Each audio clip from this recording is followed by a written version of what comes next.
Hello friends, आपका स्वागत है सिविलियन क्लासेस में। आज हम चर्चा करेंगे डिप्लोमा सिविल इंजीनियरिंग के 5th सेमेस्टर के एक important subject design of steel structure के बारे में। प्यारे बच्चों, इसमें हमको 7 यूनिट पढ़ना है अकॉर्डिंग टू SBT सिलेबस। तो प्यारे बच्चों, पहला यूनिट है इंट्रोडक्शन। प्यारे बच्चों, इंट्रोडक्शन में हम क्या पढ़ेंगे? Advantage of steel structure. Steel structure का क्या एडवांटेज है। फिर इसमें पढ़ेंगे disadvantage of steel structure. Disadvantage steel structure क्या क्या है वो हम पढ़ेंगे। नेक्स्ट पढ़ेंगे प्यारे बच्चों कुछ लोड के बारे में।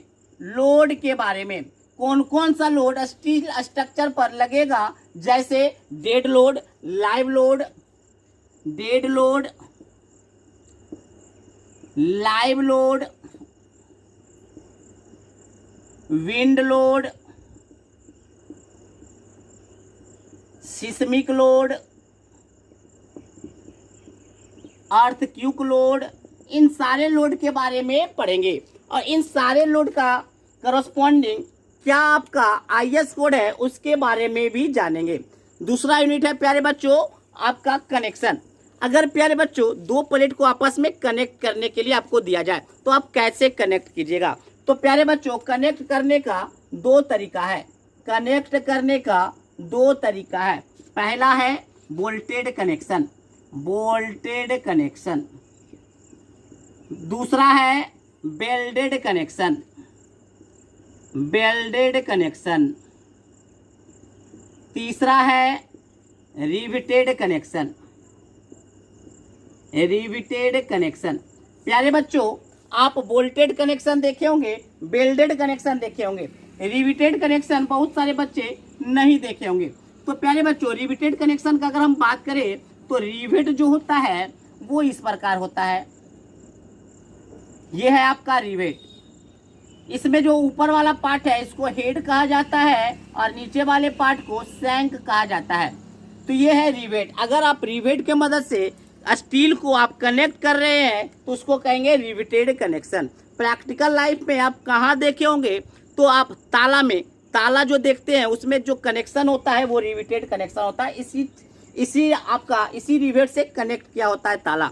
जैसे आप बाल्टी देखे होंगे प्यारे बच्चों, कुआं से जो पानी निकालने वाला जो बाल्टी होता है, बाल्टी का जो नीचे वाला जो बॉटम पार्ट होता है उसमें भी जो कनेक्शन होता है वो रिवेट से होता है। यहाँ तक कि जो हमारा हावड़ा ब्रिज है, जो अपना हावड़ा ब्रिज है, उसमें जो कनेक्शन है सारा कनेक्शन आपका रिवेटेड कनेक्शन से है।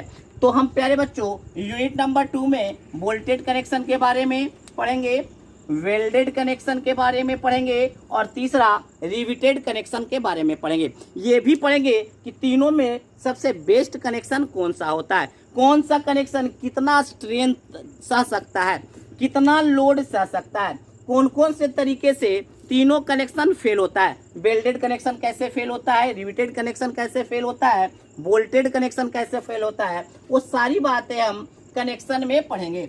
तीसरा यूनिट है प्यारे बच्चों design of tension member. Design of tension member में हम क्या पढ़ेंगे? टेंशन मेंबर को कैसे डिजाइन किया जाता है। मान लीजिए प्यारे बच्चों, ये आपका स्टील प्लेट है, इस स्टील प्लेट को P टेंसाइल फोर्स से खींचा जा रहा है। तो ये जो टेंशन मेंबर है इसको डिजाइन कैसे किया जाएगा, मतलब कितना स्ट्रेंथ, कितना P फोर्स लगाया जाए कि ये विदाउट फेल्योर सह सकता है, विदाउट फेल्योर ये सह सकता है। तो सारे टेंशन मेंबर का सारा बात हम पढ़ेंगे डिजाइन ऑफ टेंशन मेंबर में। टेंशन मेंबर का दो स्पेशल टाइप भी होता है, एक होता है टेंशन स्प्लाइस और एक होता है लग एंगल्स। इन दोनों के बारे में विस्तार से हम आपका डिजाइन ऑफ टेंशन मेंबर में पढ़ेंगे। अब बात करेंगे यूनिट नंबर 4 का।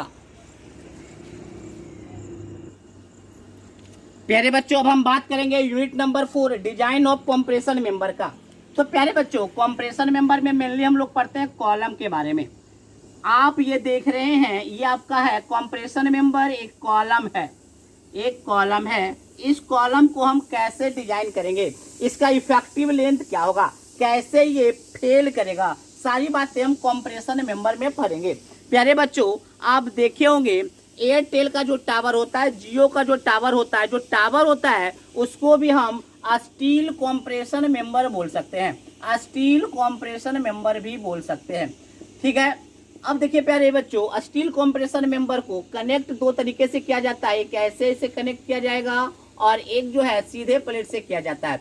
इसको हम लोग लेसिंग कनेक्शन करते हैं, इसको हम बैटन कनेक्शन करते हैं। तो इन सारे बातों को हम बेहतरीन तरीके से डिजाइन ऑफ कॉम्प्रेशन मेंबर में पढ़ेंगे। अब हम बात करेंगे स्टील रूफ ट्रस का। तो प्यारे बच्चों, अब हम बात करेंगे unit number 5 steel roof truss का। तो ये देख रहे हैं फिगर प्यारे बच्चों, ये आपका स्टील रूफ ट्रस का एक फिगर है जिसमें हम देख रहे हैं कि ये आपको राफ्टर कहलाता है, ये रेड वाला जो है आपका पर्लिन कहलाता है, ये सपोर्टिंग जो है आपका नी कहलाता है, ये दोनों जो इंक्लाइंड मेंबर है ये स्ट्रट कहलाता है, ये मेन टाई कहलाता है, दो सपोर्ट के बीच के दूरी को बे कहते हैं। तो ये आपका देख रहे हैं फिगर देख रहे हैं प्यारे बच्चों।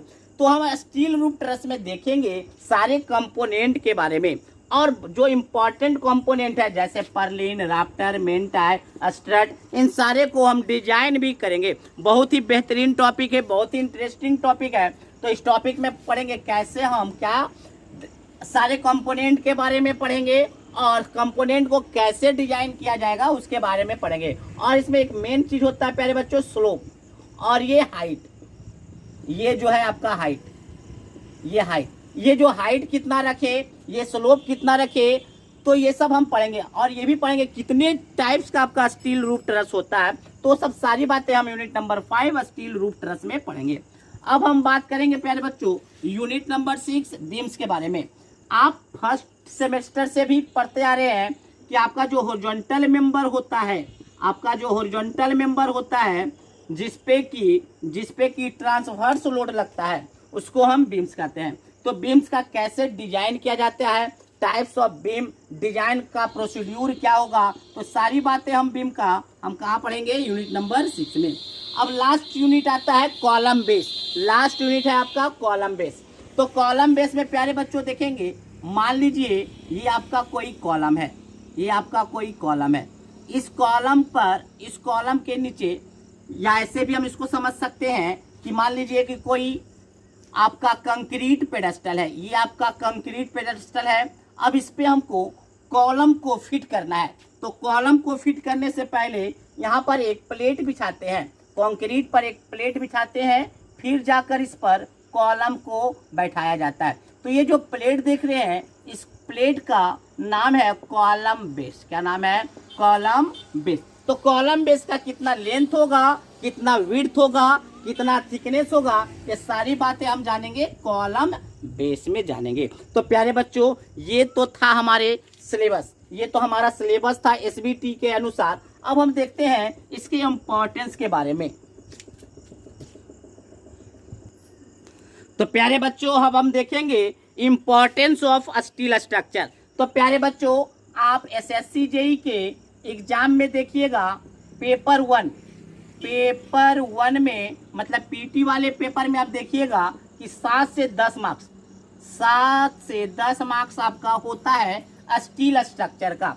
तो प्यारे बच्चों आप इस मार्क्स से आप समझ रहे होंगे कि कितना इम्पोर्टेंट आपका स्टील स्ट्रक्चर है। ठीक है प्यारे बच्चों, तो ये इसका इम्पोर्टेंस था। किसी भी जेईएन एग्जाम में, किसी भी जेईएन एग्जाम में 7 से 10% आपको आपका स्टील स्ट्रक्चर से क्वेश्चन मिलेगा ही मिलेगा। कहीं कहीं कोई जेईएन एग्जाम में उससे भी ज्यादा मिल जाता है। तो प्यारे बच्चों ये आप एक इम्पोर्टेंस का बात हुआ। अब बात हम करेंगे कि हम इसमें कौन सा बुक फॉलो करेंगे। तो पहले ही बता चुके हैं एसके दुग्गल बुक को फॉलो करेंगे, जिसका कि पीडीएफ हमारे application civilian app, civilian classes के ऐप में आपको मिल जाएगा। ठीक है प्यारे बच्चों, अब हम बात करेंगे कि क्या मैं इसी 7 यूनिट को पढ़ूंगा? नहीं, इसके अलावा भी है यूनिट नंबर 8 जो कि एसएससी जेई के सिलेबस में है, उसको भी हम कवर करेंगे, जिसका नाम है प्लास्टिक एनालिसिस, जिसका नाम है प्लास्टिक एनालिसिस। तो प्लास्टिक एनालिसिस को भी पढ़ेंगे ताकि हम पूरे स्टील स्ट्रक्चर को कवर कर सके। किसी भी कंपटीशन में स्टील स्ट्रक्चर से क्वेश्चन आएगा तो सारे क्वेश्चन को हम अटेम्प्ट कर सके, कोई भी नया क्वेश्चन मेरे को ना लगे, उसके लिए हम प्लास्टिक एनालिसिस भी पढ़ लेंगे। प्लास्टिक एनालिसिस के इम्पोर्टेंस के बारे में जानना चाहते हैं तो आपको हम बताते हैं, गुप्ता एंड गुप्ता का एक बुक देखेंगे आप लोग प्यारे बच्चों, गुप्ता एंड गुप्ता का आप लोग बुक देखे होंगे, ऑब्जेक्टिव बुक सिविल का, तो उसमें लगभग 220 क्वेश्चन है स्टील स्ट्रक्चर से, जिसमें कि 80 क्वेश्चन जो है आपका सिर्फ प्लास्टिक एनालिसिस से है। और बहुत इंटरेस्टिंग टॉपिक है, तो उस टॉपिक को भी हम कवर इसी सेमेस्टर में कर लेंगे।